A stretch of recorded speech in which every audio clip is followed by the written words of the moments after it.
जी नमस्कार, मैं Jitendra Kumar Chauhan Chauhan science classes में आपका स्वागत है। दोस्तों, हम पढ़ेंगे आज क्लास 10 का केमिस्ट्री। क्लास 10 के केमिस्ट्री में हम लोग को पढ़ना होता है पहला रासायनिक अभिक्रियाएं एवं समीकरण। फर्स्ट लेसन पढ़ना है रासायनिक अभिक्रियाएं एवं समीकरण। ठीक है, क्या पढ़ना होता है? रासायनिक अभिक्रियाएं। क्या पढ़ेंगे? रासायनिक रासायनिक रासायनिक अभिक्रियाएं रासायनिक अभिक्रियाएं एवं क्या पढ़ना होता है? एवं समीकरण के बारे में। समीकरण फर्स्ट लेसन पढ़ना होता है रासायनिक अभिक्रियाएं एवं समीकरण। ठीक है, जिसमें से हम फर्स्ट देखेंगे रासायनिक अभिक्रिया क्या होता है। तो हमारे दैनिक जीवन में, हमारे प्रत्येक दिन की ज़िंदगी में कुछ न कुछ परिवर्तन होते रहता, क्षण भर कुछ न कुछ परिवर्तन होते रहता। इन परिवर्तनों के बारे में हम पढ़ेंगे। जैसे हमारे दैनिक जीवन में महत्वपूर्ण घटना घटता है, जैसे लोहे पर चमकदार लोहा होता है, उस लोहे को लाते हैं और उसको कुछ दिनों तक नमी युक्त वायु में, ठीक है, आर्द्र वायु में खुला छोड़ देते हैं। जब खुला छोड़ देते हैं तो क्या होता है, वहाँ पर उस लोहे पर भूरे रंग का परत जम जाता है, कह सकते हैं जंग लग जाता है। तो ये परिवर्तन है हमारे दैनिक जीवन में। कुछ क्षण के लिए क्या बन गया? परिवर्तन हो गया। कुछ क्षणों में हमारा परिवर्तन हो गया। इसके बाद में जैसे दूध से दही बन जाता है, तो दूध से दही बन गया, ये भी तो हमारा क्या एक परिवर्तन है। दूध से क्या बन गया? दूध से दही बन गया। दूध से दही, तो दूध से दही का बन जाना, यह हमारे दैनिक जीवन में एक परिवर्तन है। इसके अलावा हम बोल सकते हैं चावल से भात का बनना। चावल से भात का बनना, तो चावल से क्या बन जाता है? भात बन जाता है। तो ये भी हमारा परिवर्तन है। इसके अलावा हम बोल सकते हैं लोहे पर जंग लगना। बातों लोहे पर किसका? जंग लग जाना, जंग लगना। ठीक है, जंग लगना, लोहे पर जंग का लगना। इसके अलावा हम कुछ और भोजन का पचना, भोजन का पचना। तो ये सब विभिन्न प्रकार के उदाहरण हो जाएंगे। ठीक है, या दूध दही का फट जाना। ठीक है, तो इस प्रकार से हम हमारे दैनिक जीवन में परिवर्तन देखने को मिलता है। ठीक है, यह जो चीज़ हम देखते हैं ये हमारे दैनिक जीवन में मिलते रहता है। और इसी प्रकार से हमारे दैनिक जीवन में प्रत्येक दिन कुछ न कुछ पदार्थों के बीच क्या होता है? परिवर्तन होते रहता है। ठीक है, इन्हीं परिवर्तनों के बारे में हम पढ़ेंगे। अब पदार्थों का बात किया तो पदार्थ क्या? ठीक है, तो हम लोग थोड़ा सा पदार्थों में परिवर्तन होता है। पदार्थों में क्या हो जाता है? पदार्थों में परिवर्तन। पदार्थ क्या होते हैं? इसको हम मैटर बोलते हैं। क्या बोलते हैं? मैटर को हम ये द्रव अवयव बोला जाता है। पदार्थ की टोटल 5 अवस्थाएं होती है। 5 अवस्थाओं में से कौन सी अवस्थाएं होती है? तो 5 अवस्थाएं ठोस, द्रव और गैस, और एक होता प्लाज्मा, एक होता बोस आइंस्टाइन। ठीक है, तो पदार्थ की 3 अवस्थाएं भौतिक रूप में होते हैं, जो ठोस होता है और द्रव होता है और गैस। ये अवस्थाएं जो होती है हमारा भौतिक रूप में होती है। लेकिन प्लाज्मा, रक्त हमारा प्लाज्मा के रूप में है। देखिए हमारे मस्तिष्क में हमारे मस्तिष्क का, ठीक है, हमारे शरीर का रक्त का 55% भाग जो होता है, 55% भाग जो होता है प्लाज्मा होता है। ठीक है, इसके अलावा देखिए जैसे दही हमारा किस रूप में? प्लाज्मा के रूप में। मतलब जो द्रव अवस्था में होगा लेकिन फैलेगा नहीं। जैसे सूरज भी हमारा किस रूप में? प्लाज्मा के रूप में। ठीक है, तो ये सब चीज़ें हमारा बेसिक चीज़ें हैं। ये क्लास 9 का चीज़ें है, क्लास 8 का चीज़ें है।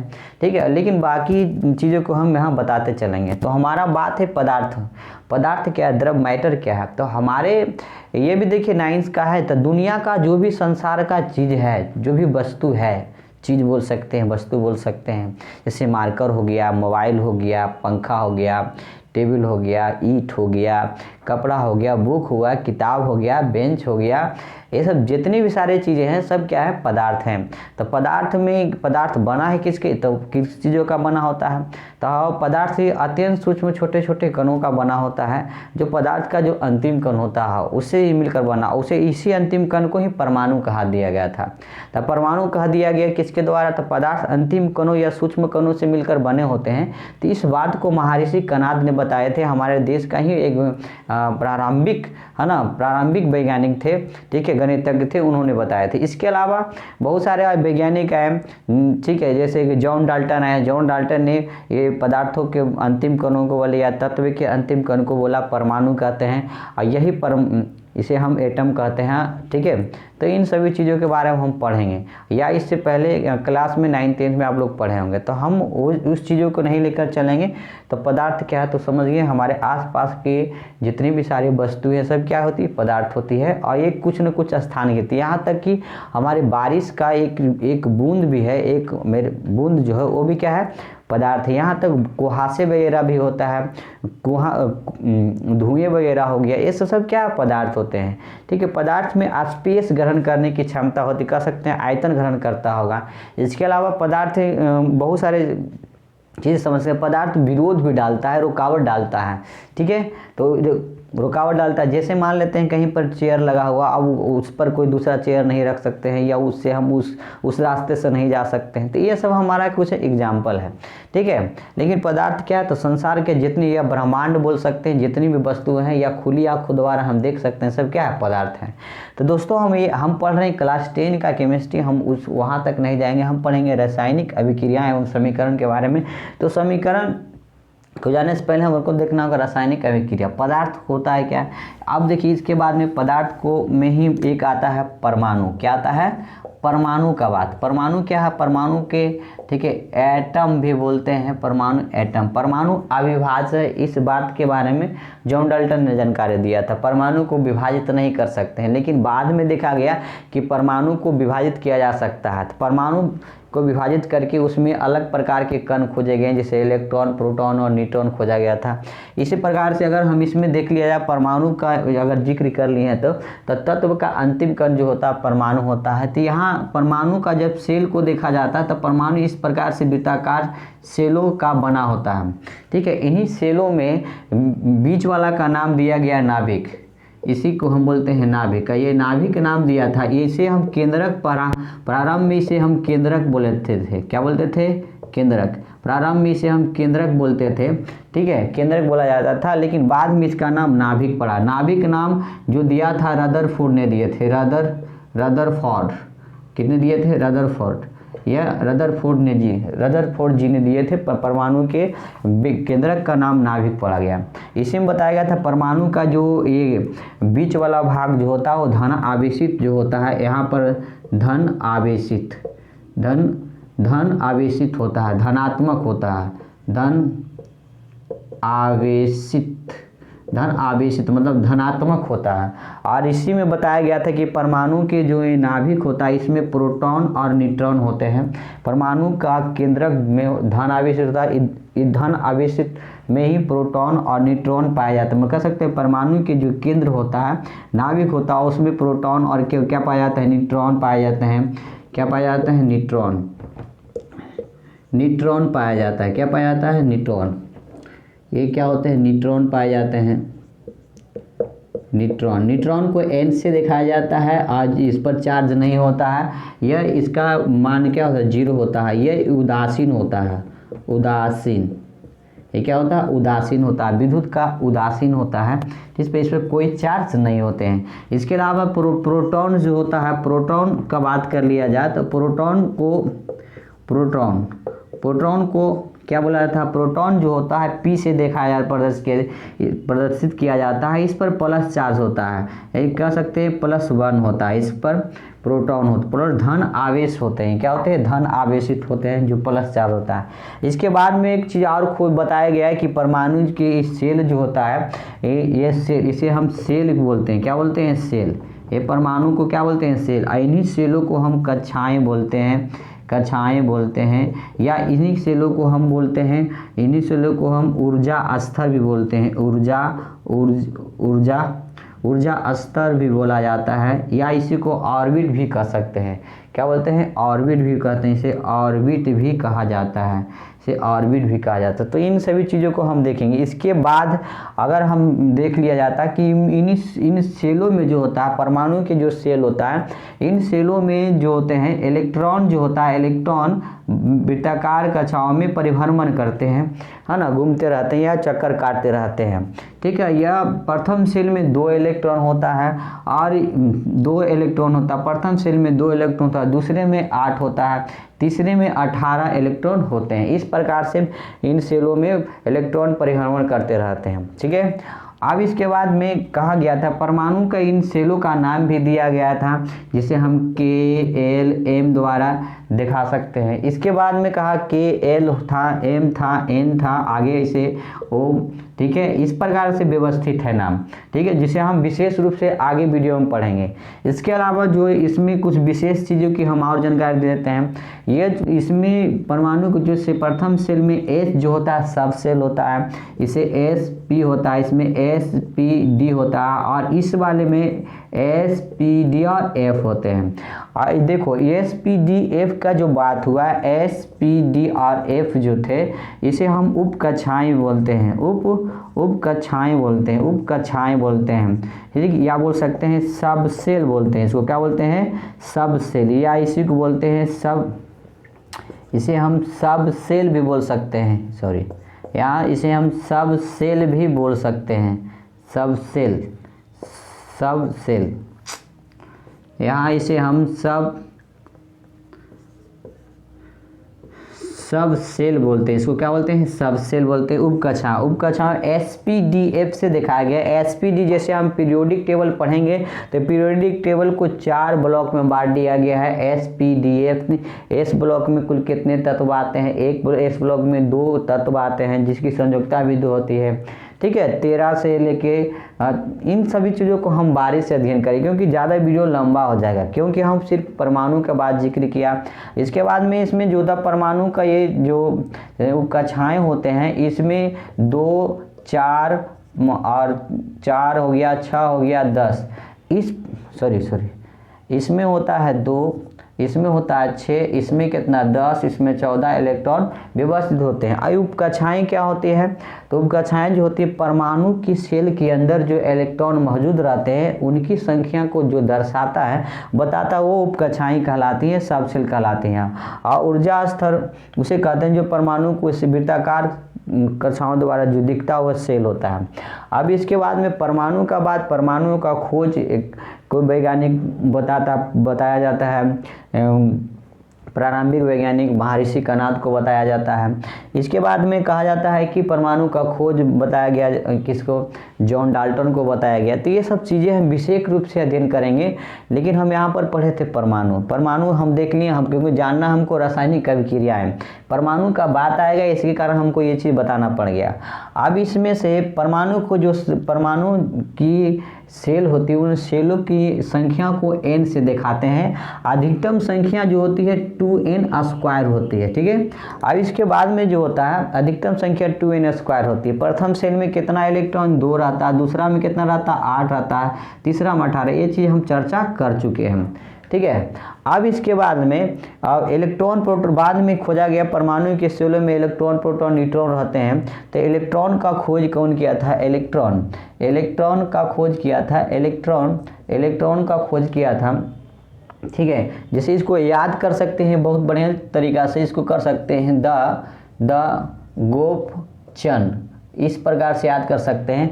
द गोपचन का मतलब होगा TH का मतलब यहाँ पर थॉमसन हो जाएगा। E का मतलब क्या हो जाएगा, E का मतलब इलेक्ट्रॉन हो गया, जिसे हम जे थॉमसन भी बोलते हैं। तो एक इलेक्ट्रॉन का खोज जो थॉमसन जी ने किए थे। ठीक है, इलेक्ट्रॉन का खोज थॉमसन जी ने किए थे। और G का मतलब होता है गोल्डस्टीन ने। P का मतलब होता है प्रोटॉन, तो गोल्डस्टीन ने प्रोटॉन का खोज किया था। और CH का मतलब होता है जेम्स चैडविक जी ने।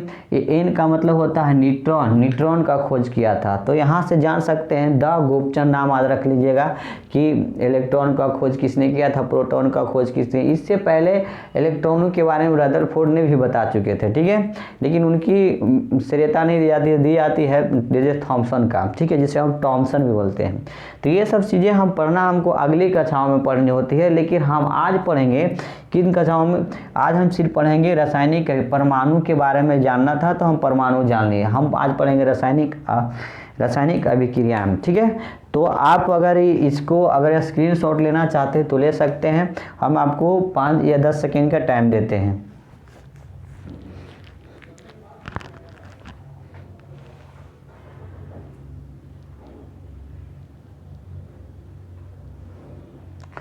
चलिए इसको हटा देते हैं।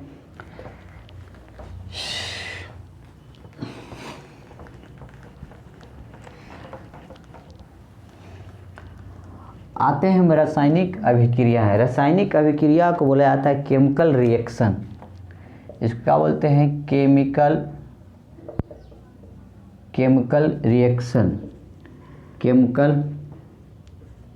केमिकल रिएक्शन इसको बोलते हैं केमिकल रिएक्शन। क्या बोलते हैं? Chemical reaction. केमिकल रिएक्शन क्या होता है?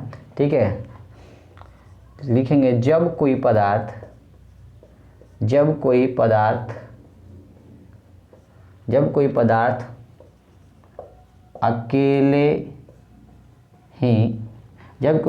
अकेले ही या जब कोई पदार्थ अकेले ही एक मिनट जब कोई पदार्थ अकेले ही या किसी अन्य पदार्थ से क्रिया करके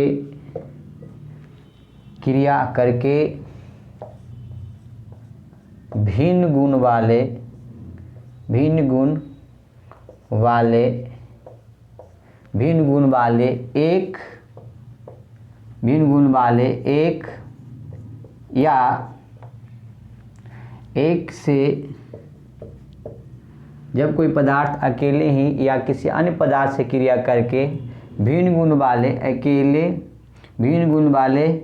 एक या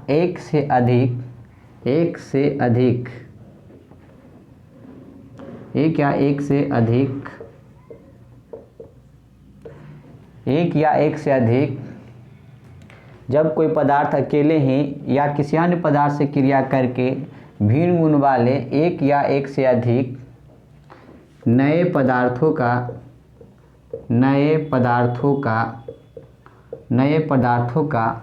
निर्माण करते हैं या कह सकते हैं बनाते हैं। नए पदार्थों का निर्माण करते हैं करते हैं उसे ही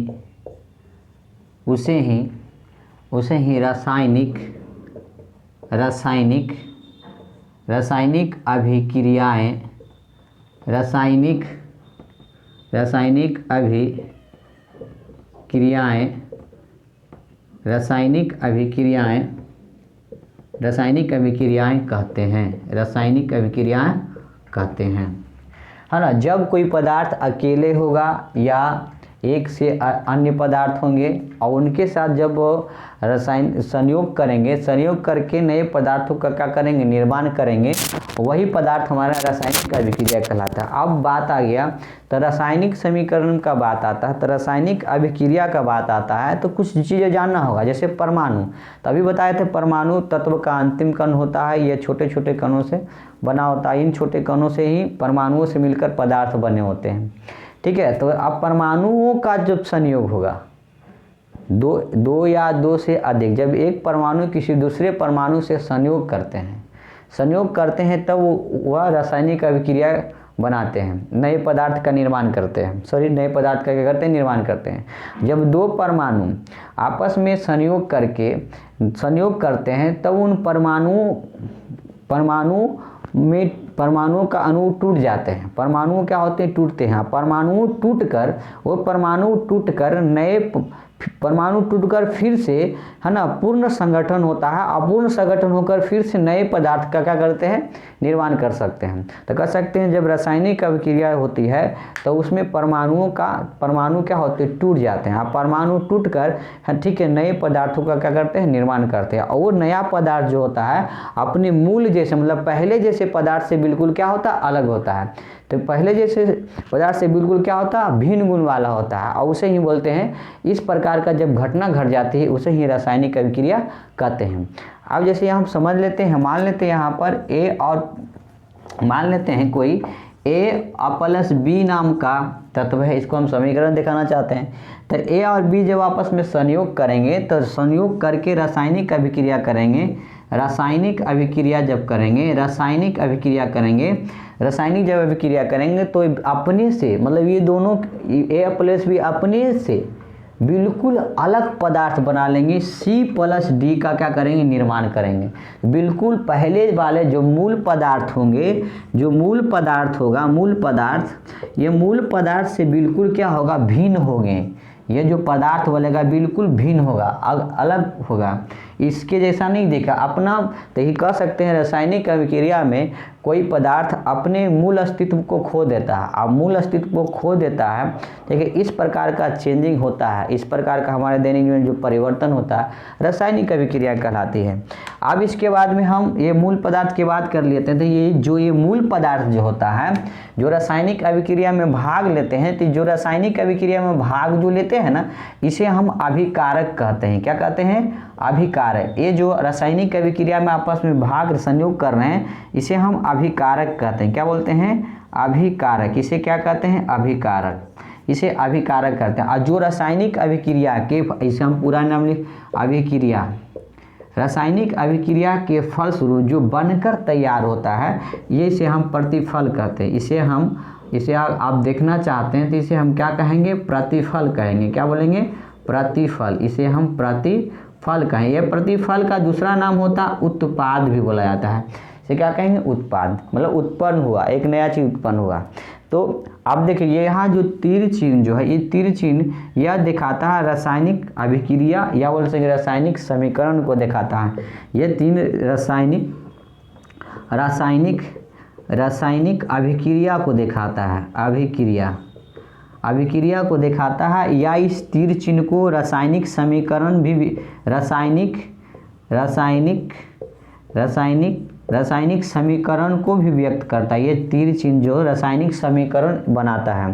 तो तीर चिन्ह क्यों दिया जाता है, इसलिए दिया जाता है कि अभिकारक जब आपस में भाग लिए हैं, अब भाग लेकर क्या बना रहे हैं, अभिक्रिया किस दिशा में हो रहा है, तीर चिन्ह वह चीज़ बताता है। तीर चिन्ह क्या बताते हैं कि रासायनिक अभिक्रिया में जो पदार्थ भाग लेते हैं, अब भाग लेकर जो पदार्थ, नया पदार्थ बन रहा है, तो किधर बन रहा है, तो अगर जिधर सिर होगा, जिधर क्या होते हैं, सिर होते हैं, जिधर क्या होते हैं, सिर होते हैं, मतलब तीर चिन्ह का जो सिर होगा, यह देखो सिर है, यह सिर है, ये क्या है, सिर है। और ये इसे हम बोलते हैं पूंछ। क्या बोलते हैं, पूंछ। इसको क्या बोलते हैं, पूंछ। ये पूंछ मतलब पीछे वाला भाग, पूंछ को हम पीछे वाला, देखिए या इसे हेड भी बोला जाता है और इसे टेल भी बोलते हैं। तो कह सकते हैं हेड के तरफ जो होते हैं वो प्रतिफल को दर्शाता है। नया पदार्थ जो बनता हो हेड के तरफ होता है, और समीकरण के जो पूंछ के तरफ होता है, टेल के तरफ होता है, वो अभिकारक होते हैं। समीकरण चीज़, जिधर तीर चिन्ह का निशान होगा, जिधर तीर चिन्ह दिखाई दे रहा होगा, उधर अभिक्रिया हो रही है। तो यहाँ पर देखिए ए प्लस बी सी अभिकारक है, ये दोनों अभिक्रिया करके नया पदार्थ किधर बन रहा है, इस साइड बन रहा है। अगर तीर चिन्ह अगर इस साइड रहेगा, इस दिशा में, तो अभिकारक इधर हो जाएंगे, पूंछ के तरफ अभिकारक होगा, और प्रतिफल किधर हो जाएगा, प्रतिफल जो होंगे, ठीक है, प्रतिफल जो होगा सिर के तरफ हो जाएगा, ठीक है, हेड के तरफ, ये हेड के तरफ प्रतिफल हो जाएगा, और इधर मेरा क्या हो जाएगा, टेल के सब तरफ क्या हो जाएगा, अभिकारक हो जाएगा। ठीक है, तो ये चीज़ें हम देखें। अब बात इसमें आ गया, दो चीज़ नया आ रहा है, एक अभिकारक आ रहा है, एक क्या आ रहा, प्रतिफल। प्रतिफल को ही उत्पाद कहते हैं। अब जो ये प्रतिफल जो बना है, प्रतिफल क्या होता है, अभिकारक होता है, इसको हम देख लेंगे। अगर आप इसको नहीं उतारे हैं तो आपको हम 5 सेकेंड के लिए टाइम देते हैं, जल्दी से इसको स्क्रीनशॉट ले लीजिए।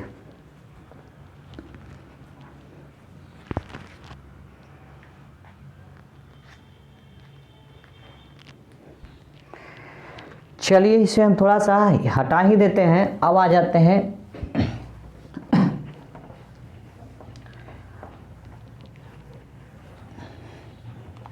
अब आएंगे हम किसके पास जाते हैं, अभिकारक एवं प्रतिफल के पास। तो पहला हम देख लेते हैं अभिकारक।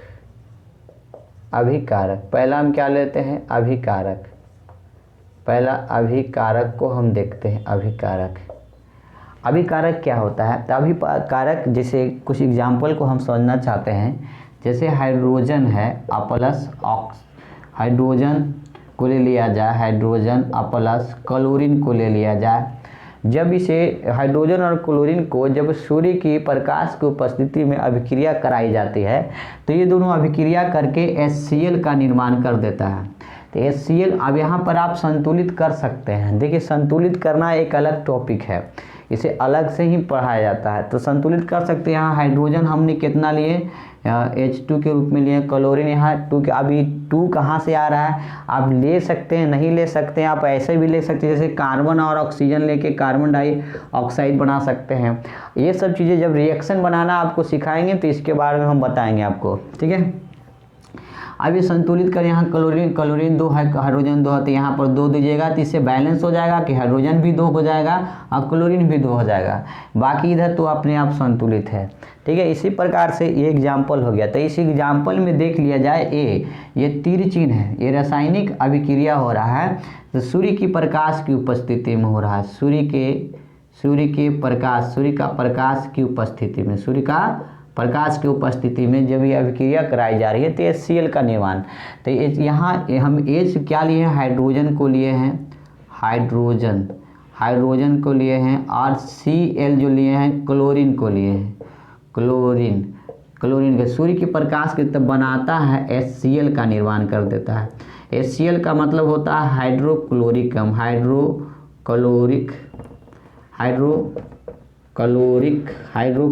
अम्ल बना दिया। क्या बना दिया, हाइड्रोजन। मतलब अभी बताया कि जब दो पदार्थ रासायनिक अभिक्रिया में भाग लेंगे और भाग लेकर बिल्कुल अपने मूल तत्व को खोकर एक नए पदार्थ का क्या कर देते हैं, निर्माण करा देते हैं, वही हमारा रासायनिक अभिक्रिया होता है।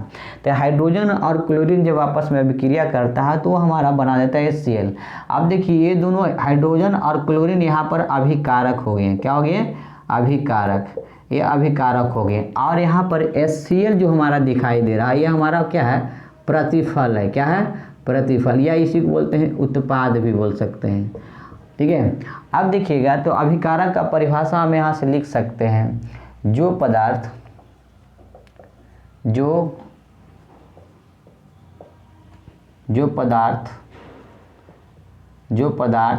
रासायनिक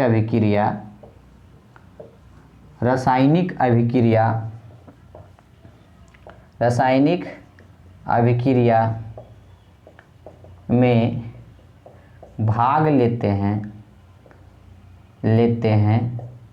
जो पदार्थ रासायनिक अभिक्रिया में भाग लेते हैं, ठीक है, भाग लेते हैं और भाग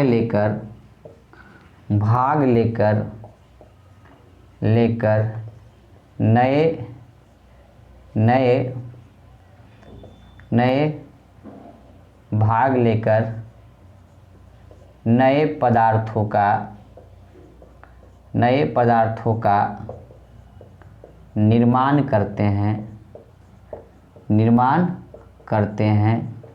नए पदार्थों का निर्माण करते हैं, या कह सकते हैं बनाते हैं, निर्माण करते हैं, उसे ही अभिकारक कहते हैं। उसे ही क्या कहते हैं, अभिकारक। जैसे यहाँ पर एग्जाम्पल में यहाँ देख सकते हैं हाइड्रोजन और क्लोरीन यहाँ पर, ठीक है, हाइड्रोजन और क्लोरीन क्या है, अभिकारक के रूप में है। और प्रतिफल का बात देख लिया जाए,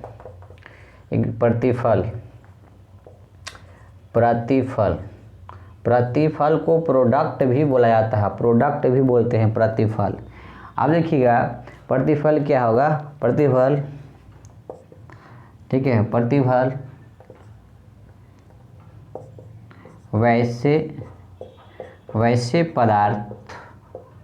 वैसे पदार्थों को कहते हैं जो रासायनिक अभिक्रिया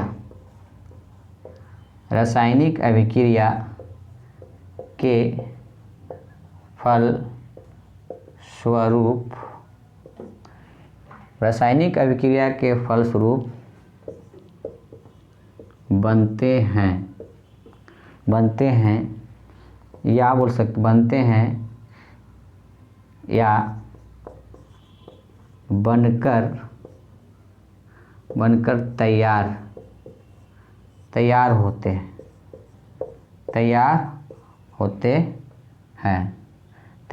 हैं उसे ही प्रतिफल कहते हैं। इसे उत्पाद भी कहा जाता है।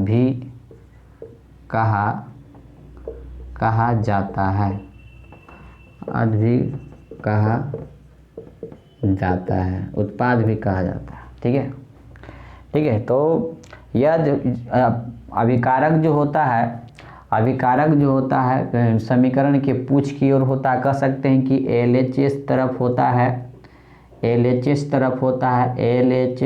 होता है और ये RHS के तरफ होता है। इस प्रकार से हम समझ सकते हैं। ठीक है, बाईं ओर और दाईं ओर। अब देखिए यहाँ पर प्रतिफल क्या है, अब इसके बारे में जान गए हम। अभिकारक क्या है, एक एग्जाम्पल हम और ले लेते हैं। जैसे हम कैल्शियम कार्बोनेट को ले लेते हैं। कैल्शियम कार्बोनेट को संगमरमर भी बोला जाता है और क्या बोला जाता है, चूना पत्थर भी कहा जाता है कैल्शियम कार्बोनेट। जब इसको आप गर्म कीजिएगा कैल्शियम कार्बोनेट को, तो जब इसको आप गर्म करते हैं, ठीक है, इसको गर्म करते हैं तो गर्म करने पर यह दो भागों में टूट जाता है, बनता है, टूटकर दो भागों में बढ़ जाएगा। ये कैल्शियम ऑक्साइड और O2 गैस का निर्माण करेगा। O2 ऑक्सीजन का नहीं, कैल्शियम ऑक्साइड और O2 का निर्माण करेगा। तो यहाँ पर कैल्शियम कार्बोनेट जो होगा अभिकारक का काम करेगा, और कैल्शियम ऑक्साइड जो है और ऑक्सीजन, ये दोनों हमारा प्रतिफल का काम करेंगे। ठीक है, प्रतिफल का काम करते हैं, प्रतिफल का काम करेंगे। तो समीकरण के पूछ की तरफ जो होगा, पीछे जो होगा, तीर चिन्ह के पीछे जो होगा वह अभिकारक होगा, और जो रासायनिक अभिक्रिया के फलस्वरूप बनते हैं उसे हम क्या बोलते हैं, प्रतिफल कहते हैं। तो इस अवस्था में आप देख सकते हैं, एक एग्जाम्पल आप ले सकते हैं, हाइड्रोजन। ठीक है, हाइड्रोजन और ऑक्सीजन का जब संयोग होगा तो ये बना देगा H2O बना देता है। क्या बनाता है, H2O बना देता है। हाइड्रोजन ऑक्साइड बना देता है, जल बना देता है। क्या बना देता है, जल बना देता है। जल का सूत्र हो जाएगा H2O। क्या हो जाता है, H2O हो जाता है। ठीक है, अब यहाँ संतुलित आप कर सकते हैं इस प्रकार से। यहाँ ऑक्सीजन 2 है तो यहाँ 2 दे सकते हैं, तो 2 2 ये 4 हो जाएगा। तो यहाँ 2 हो दिया, 2 हाइड्रोजन हो, 2 2 4 हाइड्रोजन हो जाता है।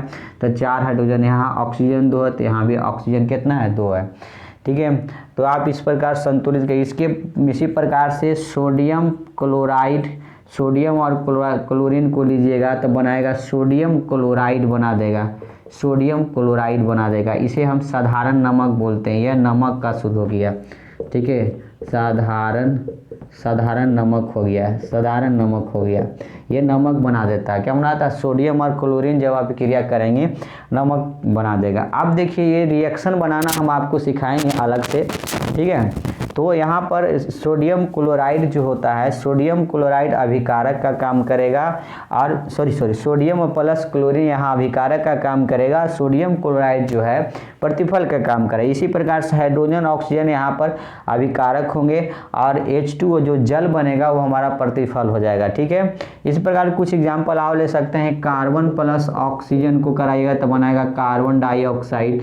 ठीक है, कार्बन डाई क्या बना देगा, कार्बन डाई ऑक्साइड बना देता है। अब यहाँ देखिए हम कभी कभी 2 अणु ले सकते हैं चाहे नहीं, जब रिएक्शन बनाना आपको सिखाएंगे तब ये चीज़ हम आपको बताएंगे। ठीक है, तो कार्बन और ऑक्सीजन यहाँ पर बना जाएगा कार्बन डाइऑक्साइड बनाते हैं। ठीक है, तो कार्बन डाइऑक्साइड यहाँ पर प्रतिफल के रूप में हो जाएगा, और कैल्शियम ऑक्साइड जो होगा, ठीक सॉरी कार्बन डाइऑक्साइड जो होगा यह प्रतिफल होगा, और कार्बन और जो ऑक्सीजन जो होगा यहाँ अभिकारक होंगे। तो अभिकारक क्या होंगे? तो अभिकारक वैसे पदार्थ होते हैं जो रासायनिक अभिक्रिया में भाग लेते हैं और भाग लेकर नए पदार्थों का निर्माण करते हैं, अभिकारक कहलाते हैं। प्रतिफल उसे कहते हैं जो रासायनिक अभिक्रिया के फलस्वरूप निर्माण होते हैं या बनते हैं, ठीक है, उसे हम प्रतिफल कहते हैं। तो दोस्तों हमने सीखा है आज रासायनिक अभिक्रिया क्या है, अभिकारक और प्रतिफल क्या है, ठीक है। तो इन सभी चीज़ों के बारे में हम पढ़ेंगे, ठीक है। आप बारी बारी से क्लास 10 का हम केमिस्ट्री कर रहे हैं, ठीक है। तो आज टाइप पार्ट 1 था बोल सकते हैं, टाइप तो दिए नहीं, पार्ट 1 था, ठीक है। अगर मेरा पढ़ाया हुआ आपको अगर अच्छा लगता होगा तो मेरे वीडियो को लाइक एवं शेयर जरूर कीजिएगा और बेल आइकन को दबाना ना भूलिएगा, और दोस्तों को अधिक से अधिक शेयर कीजिए और जोड़िए भी, और अपने बच्चों को अधिक से अधिक जोड़ें, ठीक है। यहाँ पर आपको फिजिक्स, केमिस्ट्री, मैथ और बायो का चारों चीज़ का आपका, ठीक है, पढ़ाई कराई जाएगी। तो फिर मिलते हैं हम अगले वीडियो में, ठीक है। आज के लिए इतना ही भी, धन्यवाद। जय हिंद, जय भारत।